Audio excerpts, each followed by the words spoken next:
मैं Raghavendra Singh RSV mathematics classes में एक बार फिर से आपका स्वागत करता हूं। जैसा कि बच्चों आप सभी लोग जानते हैं कि मैं कक्षा 10 गणित के अनसोल्ड पेपर की सीरीज चला रहा हूं। आप सभी लोगों को बिल्कुल मुफ्त में इसका लाभ मिलने वाला है, तो इसलिए आप हमारी वीडियो को लाइक कीजिए, शेयर कीजिए और यदि आप चैनल पर नए हैं तो आप चैनल को सब्सक्राइब कर लीजिए, जिससे कि जैसे ही कोई नया वीडियो अपलोड होता है तो आपको उसका नोटिफिकेशन मिल जाए। ठीक है बच्चों, तो देखिए बात करते हैं। आज हम अब तक सेट 5 तक हल करा चुके हैं। हम सन 2020 के सेट नंबर 5 हम जेड तक सॉल्व करा चुके हैं। तो आज हम सेट नंबर 6 हल कराएंगे, जिसका नंबर है सेट NA है शायद। ठीक है बच्चों, तो आज हम स्टार्ट करते हैं सेट NA। हाँ, सेट 6 NA। तो देखिए इसमें पहला प्रश्न है, अच्छी प्रकार से फेंटी गई 52 पत्तों की गड्डी में से एक इक्का आने की प्रायिकता ज्ञात कीजिए। क्या है बच्चों कि 52 पत्तों की ये गड्डी है जिसको ठीक तरीके से फेंट दिया गया है और उसमें से एक इक्का आने की प्रायिकता ज्ञात करनी है। सवाल कह रहा है कि प्रायिकता किसकी ज्ञात करनी है? इक्का आने की। चलिए बच्चों स्टार्ट करते हैं। इक्का आने की प्रायिकता, देखिए पहला का ये बहुविकल्पी प्रश्न होते हैं। ठीक है बच्चों, इसमें कोई समस्या नहीं है। बहुविकल्पी प्रश्नों को हम कभी कभी मन से, अगर मन में आ रहा है तो हम मन में भी लगा सकते हैं, कोई दिक्कत नहीं है। ठीक है, तो मेरा काम क्या है यहाँ पे, देखिए क्या दिया गया है कि गड्डी में कितने पत्ते हैं। गड्डी में कुल पत्ते यानी कि नंबर ऑफ सैंपल स्पेस बराबर 52 और गड्डी में इक्का कितने होते हैं बच्चों?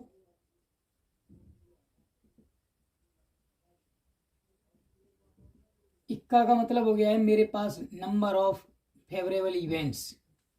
मेरे फेवर में कितने हैं? 4 इक्के होते हैं। ठीक है, तो अब एक इक्का आने की प्रायिकता क्या हो जाएगी? प्रोबेबिलिटी ऑफ E बराबर हो जाएगा 4/52 मतलब 1/13। ठीक है, इस तरह क्वेश्चन नंबर 1 सॉल्व होता है। बात करते हैं क्वेश्चन नंबर 2 की। क्वेश्चन नंबर पहले का खा, वो कह रहा है कि बहुपद, कौन सा बहुपद? x² प्लस 7x प्लस 10 के शून्यक। बहुत ही इजी क्वेश्चन है बच्चों। इसमें देखिए त्रिपदी लगाई जाती है x² plus 5x plus 2x, है ना। 5 प्लस 2 की त्रिपदी लगाएं। इसको देखिए करने का सिंपल तरीका क्या होता है, इस तरह x यहां लिख दीजिए और 7 को ऐसे स्टाइल से लिखेंगे हम लोग कि उन दो खंडों को जोड़ें तो 7 हो जाएं और घटाएं, सॉरी अगर उन दोनों का गुणा कर दें तो 10 आने चाहिए। तो 5 प्लस 2 प्लस 10, है ना। 5 और 2 को जोड़ेंगे तो 7 हो रहे हैं और 5 दूनी 10 भी हो रहे हैं। तो इस तरह क्या होने वाला है? प्लस 5x प्लस के 2x प्लस 10। यहां से x कॉमन लेंगे तो क्या बचेगा? x प्लस 5 ये रह जाएगा। यहां से 2 कॉमन ले लेंगे प्लस का, x प्लस 5 और x प्लस 5 और x प्लस 2। ठीक है, और शून्य ज्ञात करने के लिए क्या होता है? जो ब्रैकेट प्राप्त होते हैं उनके बराबर 0 लिख देते हैं। x प्लस 5 बराबर 0, तो x बराबर क्या हो जाएगा? माइनस का 5। x प्लस 2 बराबर 0, तो x बराबर क्या हो जाएगा? -2। तो शून्य हो जाएंगे -2 कामा -5। ठीक है बच्चों, ये तो हो गया लगाने का मेथड। एक्चुअली जब प्रश्न ये बहुविकल्पी में होता है तो मुझे लगाने की जरूरत नहीं होती है, मुझे बस ये पता करना होता है। देखिए कैसे चिन्ह है सभी? प्लस। तो शून्यकों के जो चिन्ह आने वाले हैं वो दोनों निगेटिव आएंगे, क्योंकि प्लस हैं दोनों जगह। तो ब्रैकेट जो भी बनेंगे उनके अंदर प्लस प्लस ही चिन्ह होंगे, जैसे ये देखिए। ठीक है ना, ये तो जब दोनों ब्रैकेट प्लस के आएंगे तो दोनों उत्तर भी निगेटिव मतलब ऋणात्मक आने वाले हैं। तो क्या हमारे प्रश्न नंबर पहले के खा में कोई ऐसा विकल्प दिया गया है जिसमें दोनों चिन्ह ऋण हों? कोई नहीं है, ओनली पहला ऑप्शन। तो बस आपको देखना ही नहीं था, इसको लगाने की जरूरत ही नहीं थी। आपको सिर्फ ये देखना था कि माइनस कामा माइनस कहाँ आने वाला है, ऑप्शन नंबर 1। तो मेरा विकल्प संख्या 1 ही उसका उत्तर है, लगाने की जरूरत नहीं थी उसको। ठीक है बच्चों, ऐसे सवालों में इसी तरह का माइंड लगाना पड़ता है। ठीक है, तो ये क्वेश्चन नंबर खा तक सॉल्व हो गए। बात करते हैं क्वेश्चन नंबर गा की। क्वेश्चन नंबर गा में कह रहा है पहले का गा।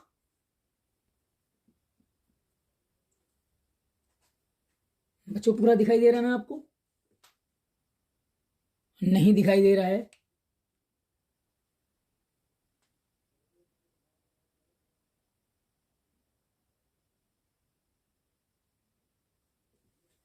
यहाँ पे ये वाला नहीं दिख रहा है तो मैं यहाँ पे लिख दे रहा हूं, ये हो जाएगा 1/13। ठीक है,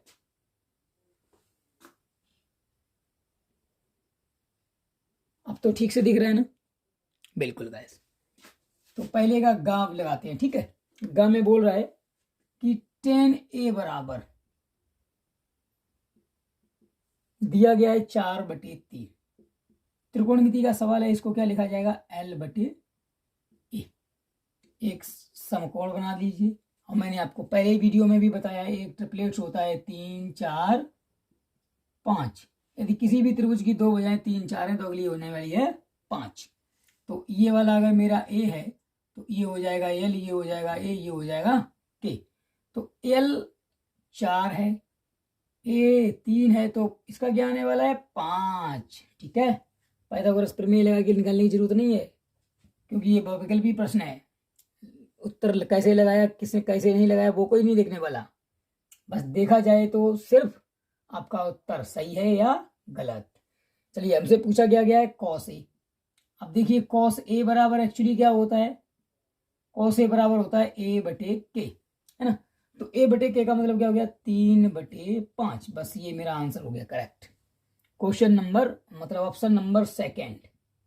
बस इस तरह आपको लगाने हैं। ठीक है, अब बात करते हैं क्वेश्चन नंबर पहले का गा। गा में कुछ नहीं है, आपको दिया गया है, देखिए इस तरह से कुछ एक चिन्ह दिया गया है, यानी कि कार्तीय तल दिया गया है आपको। x x' y डैश, कहाँ से कहाँ तक? 1 2 3 1 2 3 1 2 3 1 2 3। उधर तो कुछ है ही नहीं, तो 1 2 3 ये वाले माइनस के रहते हैं, 1 2 3 ये वाले प्लस के रहने वाले हैं। ठीक है, इधर -1 -2 -3 ऐसे रहते हैं। इस सवाल में माइनस ही नहीं लगाया गया, यही तो इसकी चतुराई रही है इस सवाल में। ठीक है, कि आप क्या बना सकते हैं या नहीं। वो कह रहा है कि यहाँ से यहाँ तक, यहाँ पे एक पॉइंट है P, इसके निर्देशांक पूछे गए हैं। P के निर्देशांक क्या होने वाले हैं? देखिए x पे ऋण दिशा है तो -3, y पर भी ऋण दिशा है तो -2, -3 -2। कौन सा उत्तर है? और विकल्प संख्या 3। ठीक है, option number 3 is correct answer. Question number 1 के 4 तक सॉल्व हो गए हैं। बात करते हैं क्वेश्चन नंबर पहले के इंगिया की। ठीक है, देखिए बच्चों क्वेश्चन नंबर पहले के इंगिया में दिया गया है कि PQ अनुपात BC बराबर 1/3 है। ठीक है, तो हमसे क्या पूछा गया है कि AP और PB का अनुपात पूछा गया है। एक्चुअली हमसे आंसर पूछा जा रहा है AP अनुपात PB, मतलब AP और PB इसका और इसका अनुपात पूछा जा रहा है। हमें दिया क्या गया है? देखिए एक्चुअली देखा जाए तो त्रिभुज APQ व ABC कैसे हैं? समरूप त्रिभुज हैं। कैसे हैं? समरूप।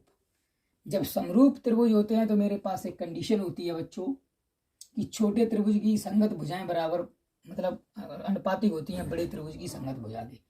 तो ये हो जाएगा AP/AB, ये हो जाएगा AQ/AC, और फिर हो जाएगा PQ/BC। यही तो मेरे को दिया गया है। इसका मतलब क्या होने वाला है? AP/AB बराबर होने वाला है 1/3, क्योंकि इसका मान है ना 1/3, ये दिया गया है 1/3, तो ये भी 1/3 हो गया है। अब मेरे से पूछा गया AP और BP, है ना, AP और PB चाहिए। तो मुझे क्या है, कैसे भी इसका मान निकालना है। तो मैं क्या करूंगा? देखिए बच्चों, AB को कैसे लिखा जा सकता है? AP तो ठीक है, मेरे काम की चीज है, इसको लिखा जा सकता है AP + PB, लिखा जा सकता है AP + PB। इन ए पी प्लस पी वी इनको जोड़ेंगे तब ये बन जाएगी ये भी, तो बराबर 1/3 ऊपर मल्टीप्लाई कर दो, ए पी बराबर हो जाएगा A P plus P B और इधर हो जाएगा 3AP, इसका मल्टीप्लाई इधर, इसका मल्टीप्लाई इधर। और आगे बढ़ते हैं तो ये पी इधर आएगा, ये हो जाएगा 2AP बराबर PV या AP बटे PV बराबर क्या होने वाला है बच्चों, 1/2, मतलब 1:2 आंसर आने वाला है। ठीक है, ज्यादा कठिन नहीं था, समरूप त्रिभुज का सवाल था, 1:3 आने वाला है। इसका उत्तर कितना आने वाला है, 1:2। ठीक है, ये हो गया हमारा करेक्ट आंसर। इस तरह क्वेश्चन नंबर फर्स्ट का इन्हें लग गया है। बात करते हैं चा की। चा में कोई कठिनाई नहीं है बच्चों, उसमें देखिए ग्राफ दिया गया है, फंक्शन ऑफ एक्स का ग्राफ है। और मैंने आपको पिछले वीडियो में भी बताया, जो ग्राफ जैसे कोई भी ग्राफ हो, ये बस उसके जो शून्य होते हैं वो ग्राफ एक्स अक्ष को कितनी जगहों पर काट रहा है।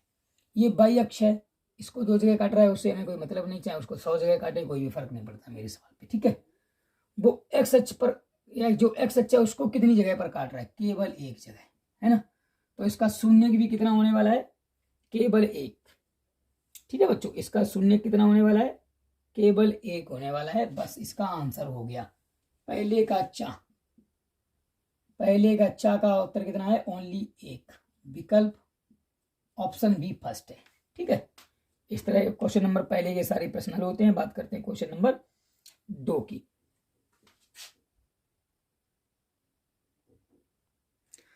देखिए क्वेश्चन नंबर 2 में कह रहा है कि 2 सिक्कों को एक साथ उछाला जाता है। देखिए 2 सिक्कों को एक साथ उछाला जाता है। देखिए पहले सिक्के की क्या पॉसिबिलिटी है, या तो हेड आएगा या टेल आएगा। अब बात कर रहा है 2 सिक्कों की, तो दूसरे सिक्के पर भी हेड, पहली बार तो हेड टेल, यानी दूसरे सिक्के पर भी हेड और टेल आ सकता है। ठीक है, तो नंबर ऑफ सैंपल स्पेस यानी कि एन ऑफ एस बराबर क्या होने वाला है, कि पहले सिक्के पर हेड आया, दूसरे पे टेल आया, है ना। ये उसके बाद क्या हुआ, पहले पे हेड आया, दूसरे पर भी हेड आ गया। पहले पे तो टेल आ गया, दूसरे पर हेड आ गया। अगले बार दूसरे पे टेल आ गया, इस पर भी टेल आ गया। तो सैंपल स्पेस बराबर कितने हुए, 4, है ना। अब वो क्या कह रहे हैं कि कम से कम एक चित प्राप्त करने की प्रोबेबिलिटी, एक चित मतलब हेड कम से कम एक होना चाहिए, 2 हो जाए तो कोई दिक्कत नहीं है, 2 हो सकते हैं मगर कम से कम एक। तो ये मेरे काम का है, ये इसमें भी हेड है, इसमें भी हेड है। तो देखिए एन ऑफ इवेंट मतलब मेरे फेवर में इवेंट कितने हैं, 3। कौन कौन से, इसमें भी हेड है, इसमें भी हेड है, इसमें भी हेड है। ठीक है, तो कम से कम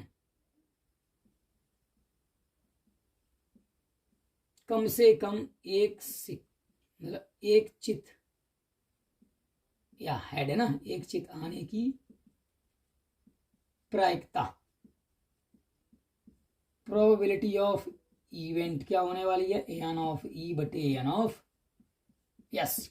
तो एन ऑफ ई कितने हैं, 3 और पूरे कितने हैं, 4। बस मेरा यही आंसर हो जाएगा। बात करते हैं क्वेश्चन नंबर 2 के खा की।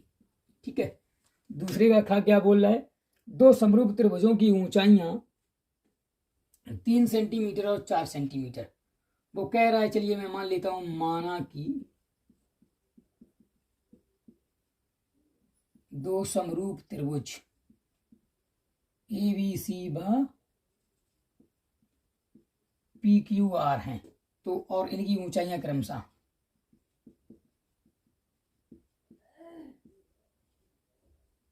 ऊंचाइयां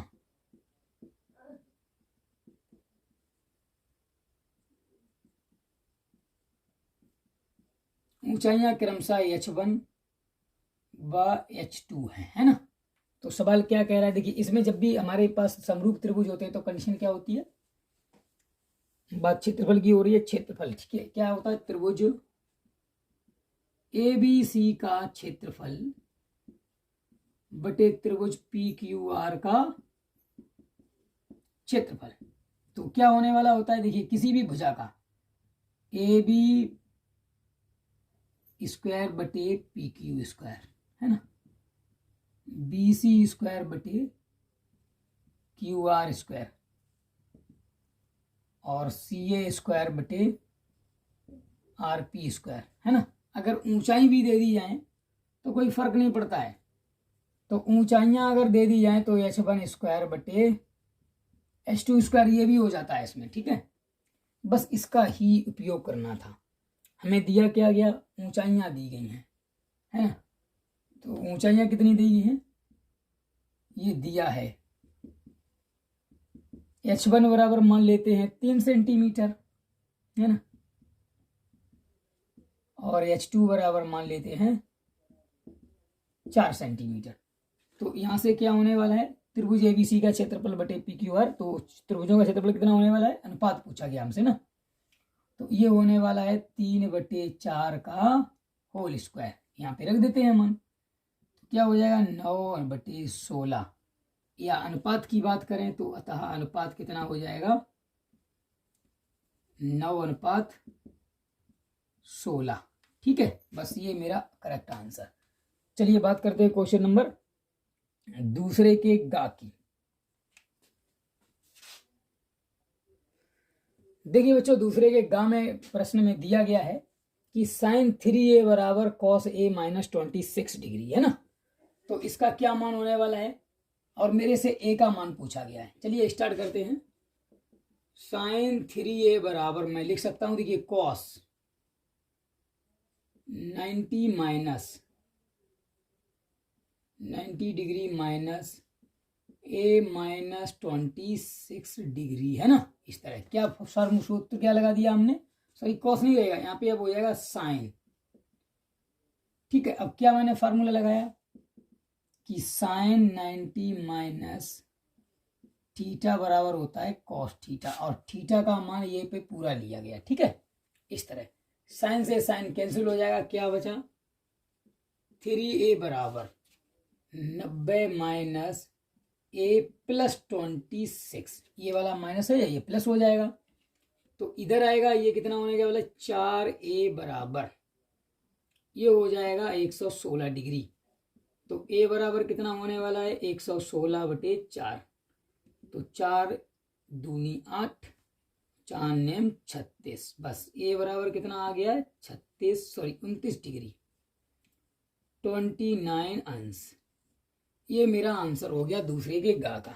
चलिए बात करते हैं क्वेश्चन नंबर दूसरे के घा की।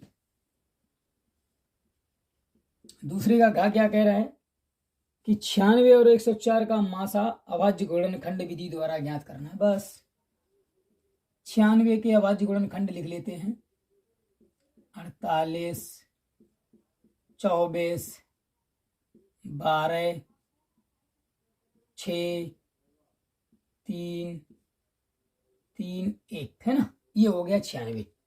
उसके बाद 404 का गुणनखंड काट लेते हैं, 2 से चलेगा 202, 2 1 2, 101 से ही कटेगा क्योंकि 101 अभाज्य संख्या है। बस ये तो देखिए अभाज्य गुणनखंड काट लिए, मैं क्या लिख सकता हूँ 96 को लिखा जा सकता है 2 गुणे 2 गुणे 2 गुणे 2 गुणे इंटू 3, 5 नहीं है 3, और यहाँ पे 101 404 को लिखा जा सकता है 2 गुणे 2 गुणे 101। तो अगली बार देखिए यहाँ पे मैं लिखता हूँ मासा। मासा क्या होता है कि जो दोनों गुणनखंड मतलब दोनों संख्याओं के गुणनखंड में कॉमन होता है वो मासा में आ जाता है। ये कॉमन है, ये कॉमन है, और कुछ कॉमन है बिल्कुल नहीं है। तो मासा में केवल 2 और 2, तो कितना आया 4। बस ये हो गया मेरा मासा गुणनखंड विधि से, ठीक है बच्चों। और यदि यहीं पे लासा की बात की जाए, लासा पूछा गया है, नहीं पूछा नहीं गया, हाँ पूछा गया है, फिर इसका लासा ज्ञात कीजिए। चलिए लासा की बात करते हैं। लासा में क्या होता है कि सारी संख्याओं को लिखा जाता है, जो ज्यादा बार है वो लिखा जाता है। जैसे देखिए इसमें 2 बार है, इसको नहीं लिखेंगे। इसमें 2 1 2 3 4 5 बार है तो इसको लिखेंगे इस तरह, 5 बार हो गया ना, बस गुणे। इसमें देखिए 3 1 बार है, इसमें 1 बार भी नहीं, तो ज्यादा बार कौन सा है 3। उसके बाद 101 101। चलिए बात करते हैं। अब देखिए 101 अगर मैं देखूं तो ये तो 404 लिखा हुआ है, 404 का 16 में गुणा किया जाएगा।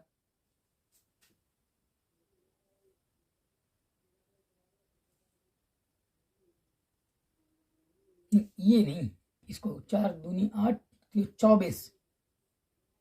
चलिए 303, 303 दूनी 606, 606 दूनी 1212, 2400, 48 दूनी 96। ये आने वाला है 96, 96 और 96 96 ही आएगा इसका उत्तर। ठीक है, जब आप गुणा करेंगे तो उत्तर आने वाला है 96 96। कैसे? 2 दूनी 4, 4 दूनी 8, 8 3 24, 24 दूनी 48, 48 3 96, 96 और 96 96 की 6 यहाँ से लगी 9 और पहले 0 है तो 96 पूरा, फिर 96 96। बस इस तरह से गुणा करके पूरा लासा आ जाएगा। ठीक है बच्चों, इस तरह क्वेश्चन नंबर दूसरे का सॉल्यूशन समाप्त होता है। बात करते हैं क्वेश्चन नंबर 3 के पहले का की। देखिए बच्चों, क्वेश्चन नंबर 3 के का में कहा गया है 2 अंकों वाली कितनी संख्याएं 3 से विभाज्य हैं। पहले तो 2 अंकों वाली बात करते हैं। 2 अंकों वाली संख्याएं 10 से शुरू होती हैं, 11, 12, 13, 14, 15 एंड डॉट डॉट डॉट 99 तक जाती हैं। ठीक है, उसके बाद 100 आएगा। 100 में 3 अंक होते हैं, 10 से पहले 9 होता है जिसमें 1 अंक होता है। 2 अंकों वाली संख्याएं तो ये रही। अब बात करता है कि जो 3 से विभाज्य हैं, 3 से विभाज्य का मतलब जिनकी विभाज्यता 3 हो, है ना, या जिनमें 3 का भाग चला जाए। जो 3 से विभाज्य हैं वो कौन कौन सी हैं? देखिए 10 नहीं है, 11 नहीं है, 12 है, 13 नहीं है, 14 नहीं है, 15 है, इसी प्रकार 16 नहीं है, 17 नहीं है, 18 है एंड डॉट डॉट डॉट 99 में भी 3 का भाग जाएगा। ठीक है, तो ये मेरी क्या हो गई? यह एक समांतर श्रेणी बन गई। क्या बन गई? समांतर श्रेणी। ये मेरी एक समांतर श्रेणी बन गई है ना बच्चों। वैसे समांतर श्रेणी इस बार आपके सिलेबस से बाहर है, लेकिन फिर भी आपको जानकारी होनी चाहिए। लेकिन परीक्षा की ओरिएंटेड समांतर श्रेणी को बाहर कर दिया गया है, तो आप इस टॉपिक पर अपना टाइम वेस्ट ना करें। अगर सेट में आ गया है तो मैं तो सॉल्व करवाऊंगा ही। ठीक है, तो ये समांतर श्रेणी है जिसमें क्या है? जिसमें जहां प्रथम पद क्या है? प्रथम पद ए, ये है प्रथम पद ए। ए बराबर कितना है? 12। सार्वांतर डी बराबर कितना है? सार्वांतर डी बराबर है, देखिए 15 में से 12 गया 3। और एल मतलब अंतिम पद कौन सा है श्रेणी का?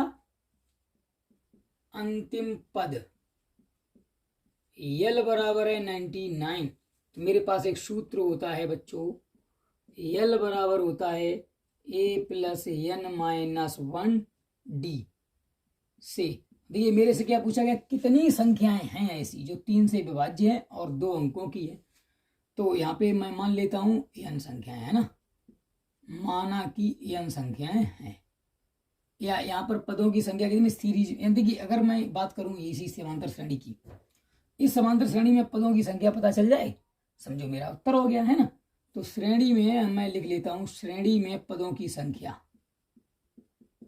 हमसे पूछी गई है। श्रेणी में पदों की संख्या एन बराबर हमसे पूछा गया, बस यहीं से एन का मान निकालना है। तो एन ये कितना हो गया? 99 बराबर ए का मतलब 12 प्लस एन माइनस 1 इंटू 3। तो ये देखिए क्या करने वाले हैं हम लोग, 99 बराबर 12 माइनस प्लस के 3n माइनस के 3। 12 में से 9 गया, 9 बचे ना, इधर 9 आएंगे तो 108 होने वाला है, बराबर 3n। तो यहाँ से क्या हो जाएगा? n बराबर होने वाला है 108/3। तो 3 त्रिका 9, 3 छक 18, तो n बराबर कितना आ गया? 36। मतलब क्या है? अर्थात 2 अंकों की संख्याएं हैं 36 जो 3 से विभाज्य हैं। तो कितनी संख्या है? मैं लिख दूंगा, अतः 2 अंकों की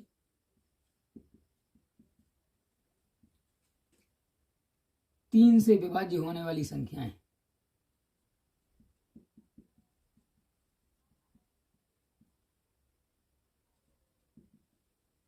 संख्याएं कितनी हैं? 36 है। बस ओनली ये मेरा उत्तर हो गया। ठीक है, चलिए बात करते हैं तीसरे के खा की। बिना लंबी विभाजन प्रक्रिया किए ज्ञात कीजिए क्या 637 का दशमलव प्रसार शांत होगा या अशांत आवर्ती होगा।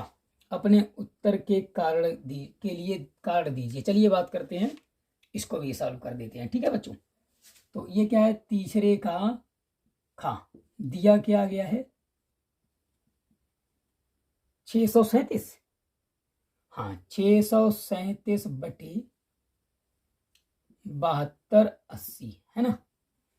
कि देखिए इसको मैं क्या लिख सकता हूं, और 7280 के गुणनखंड करेंगे। देखिए ये काम है, आपको रफ कार्य करना है। ठीक है बच्चों, ये आपको अपने इस सवाल में अगर दिखा देते हैं कोई दिक्कत नहीं है, लेकिन कोशिश करें इसको पीछे करें। ठीक है,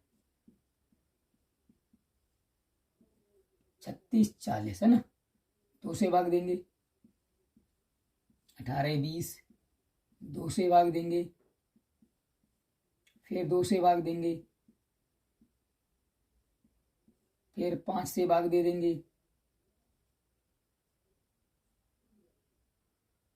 7 से देंगे, फिर 13 से देंगे, 1 आ गया। तो देखिए इसको क्या लिखा जा सकता है, 637 बटे 2 2 2 2 4 बार हैं, तो 2 की पावर 4 इंटू 5 की पावर 1 इंटू 7 की पावर 1 इंटू 13 की पावर 1। ठीक है, यहां से मुझे पता चल गया, यहीं से समझ में आ गया कि इसका दशमलव प्रसार कैसा है, अशांत आवर्ती। चूंकि अब कारण लिख रहा हूं, ठीक है, कारण चूंकि 7280 को अभी मैं लिख दे रहा हूं यहाँ पे 637 बटे 7280 का दशमलव प्रसार अशांत आवर्ती कैसा होने वाला है, अशांत आवर्ती होगा। क्योंकि अब यहां से मेरे कार्ड स्टार्ट होते हैं। ठीक है, क्योंकि 637 बटे 7280 के हर को 2 की पावर m इंटू 5 की पावर n के रूप में नहीं लिखा जा सकता, नहीं लिखा जा सकता है। क्यों नहीं लिखा जा सकता, क्योंकि इसके हर में 2,5 के अतिरिक्त 2,5 के अतिरिक्त 7 व 13 अतिरिक्त गुणनखंड हैं, अतिरिक्त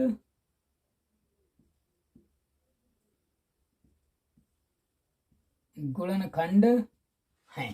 ठीक है, इसलिए इसको नहीं लिखा जा सकता, यानी इसका दशमलव प्रसार कैसा होगा, अशांत आवर्ती। ठीक है बच्चों, इस तरह इस सवाल का भी सलूशन होता है। बात करते हैं क्वेश्चन नंबर तीसरे के। गांव में टेबल दी गई है और के का मान पूछा गया। चलिए उसके लिए भी स्टार्ट करते हैं हम लोग। क्वेश्चन नंबर तीसरे का गा टेबल बना लेते हैं तब तक। देखिए बच्चों, तीसरे के गांव में ये टेबल दी गई है कि x का जो मान है वो कुछ इस प्रकार है, और f बारंबारता के मान जो है वो कुछ इस प्रकार है, और समांतर माध्य दिया गया है 21.5। एफ एक्स का मान निकालना, मतलब एफ इंटू एक्स का मान निकालना है। 5 छक्का 30, 15 चौकू 60, 25 तिहाई 75, ये हो जाएगा 35 के, 45 दूनी 90। ठीक है, ये तो गुणा हो गया। अब बात करते हैं कुल योग की, है ना, ये हम लोगों को तो ये योग भी चाहिए होता है। योग ऐसे इसको लिखा जाएगा सिग्मा एफ बराबर कितना हो जाएगा, 6 4 10, 10 5 15, ये हो जाएगा 15 प्लस के, है ना। उसके बाद ये कितना होने वाला है, 90, 90 दूनी 180, 180 75, 305, 355। यहां से होने वाला है सिग्मा एफ क्रॉस एक्स बराबर 180, 80 5 85, 85 8 7 15, सही है। 255 प्लस 255 प्लस 35 के, ये होने वाला है इसका योग। ठीक है, ये देखो के वाले को ना इसमें मत जोड़ना है, के को अलग ही जोड़ना है, क्योंकि ये सभी कांस्टेंट है, इसके साथ के एक चर है, तो चर को अचर जोड़ते हैं और अचर को अलग जोड़ते हैं। ठीक है, तो समांतर माध्य का जो फार्मूला होता है बच्चों, वो क्या होता है? समांतर माध्य होता है x बार बराबर सिग्मा एफ क्रॉस एक्स बटे सिग्मा एफ। ठीक है, तो मैं सीधा यहीं पे मान रख देता हूं,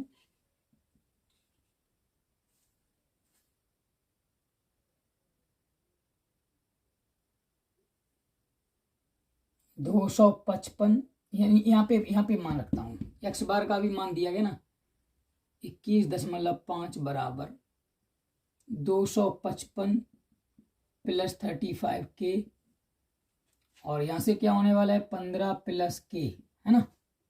इसका इधर मल्टीप्लाई करेंगे तो क्या हो जाएगा 21.5 के प्लस 15 अपना 75, 15 एकन 15 और 7 22, 15 दूनी 30 और 2 32 बराबर क्या होने वाला है 255 प्लस 35 के। तो देखिए इसको इधर ले जाएंगे और इसको इधर लाएंगे, 322.5 माइनस के 255 बराबर 35 के माइनस के 21.5 के। ठीक है, यहाँ कितना बचने वाला है 0.5 बचा, उसके बाद यहाँ से ली दाई, यहाँ हो गए 12 में से गया 7 बचा,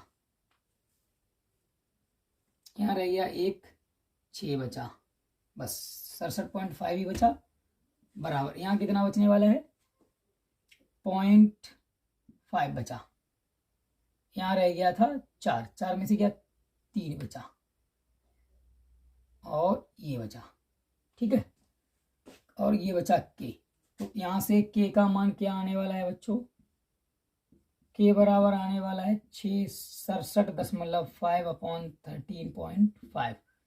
यहाँ से इसको हटाएंगे तो 13 पचे 65 पचम 25, पूरे 5 बार आएगा, तो के का मान कितना आ गया है 5, बस के का मान आ गया 5। इस तरह सवाल ये भी वाली सॉल्व होता है। बात करते हैं क्वेश्चन नंबर 3 के घा की।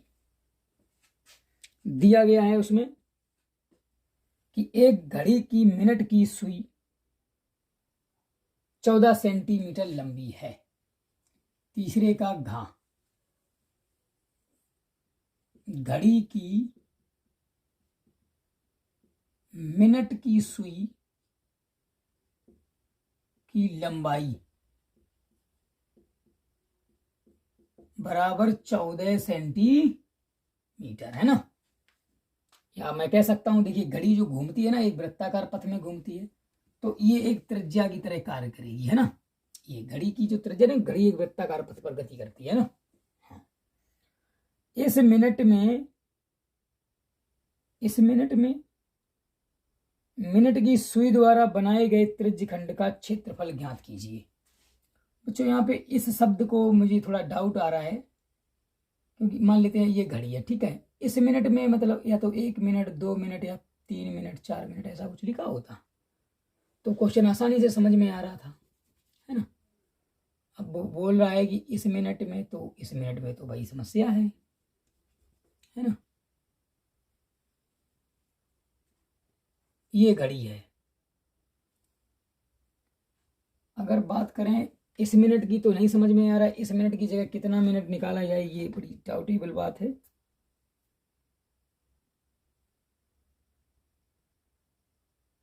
इस 1 मिनट में है या 2 मिनट में है समझ में नहीं आ रहा, फिलहाल चलते हैं 1 मिनट लेकर चलते हैं, ठीक है।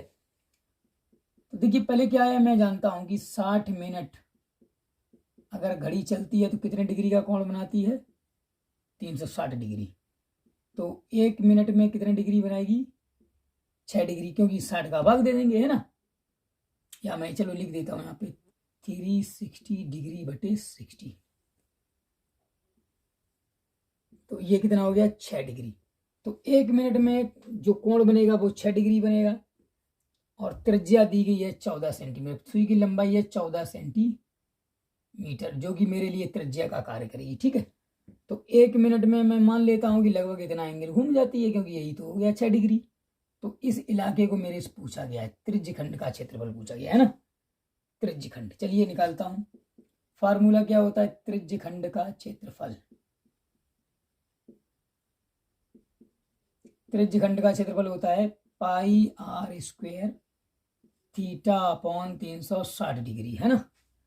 चलिए यहीं पे सबका मान रख देते हैं, 22/7 इंटू आर का मान 14 मान लेंगे, 14 इंटू 14 इंटू 6 डिग्री बटे 360, 6 से 6 कट गया तो कितना बचा 60, है ना।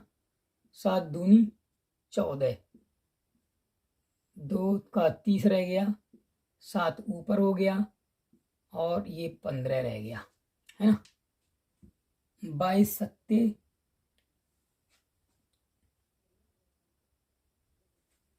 154 बटे 15, तो यहां से क्या आने वाला है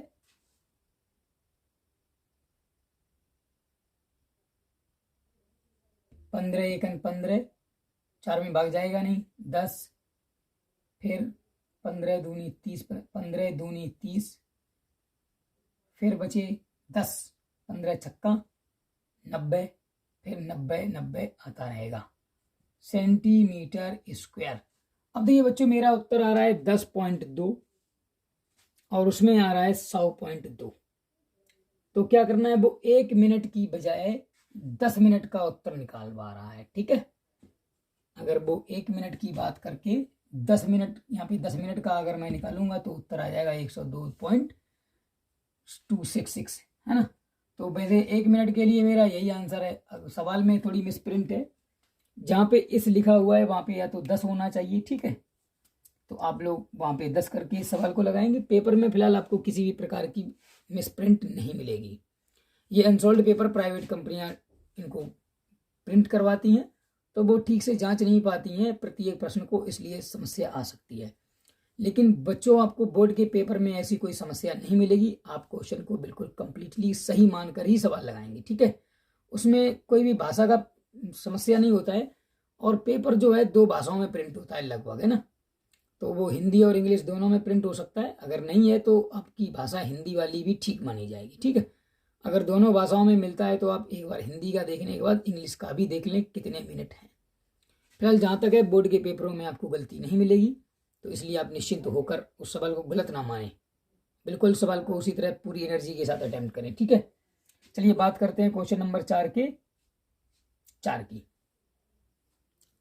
चलिए बच्चों,